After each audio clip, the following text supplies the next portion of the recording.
पंजाब में तमाम स्कूल्स एक हफ्ते के लिए बंद। पंजाब भर में एक हफ्ते के लिए तमाम निजी और सरकारी स्कूल्स बंद करने का ऐलान कर दिया गया।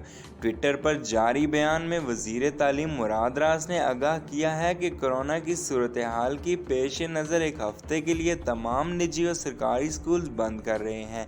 उन्होंने कहा कि 6 से 11 सितंबर तक सूबे के तमाम स्कूल्स बंद रखे जाएंगे। वज़ीर तालीम ने अपील की है कि घर पर रहें ताकि ख़ुद को और अहल खाना को वबा से महफूज रख सकें। दूसरी जानिब कोरोना केसेस में इजाफे पर खैबर पख्तूनख्वा हुकूमत ने स्कूलों में हाज़िरी 50% करने का फ़ैसला किया है। महकमा तालीम के मुताबिक खैबर पख्तूनख्वा के 9 अज़ला में 50% तालबा को स्कूल आने की इजाज़त होगी। 50% हाज़िरी वाले अज़ला में एबटाबाद, हरीपुर, मनसेरा और दीगर अज़ला शामिल है, जबकि स्वात, चतराल और मालाकंड के स्कूल्स में भी तलबा की 50% हाज़िरी होगी। महकमा तालीम का कहना है कि फ़ैसले का इतलाक़ प्राइमरी, मिडल, हाई और हायर सेकेंडरी स्कूल समेत मदारस और निजी स्कूल्स पर होगा।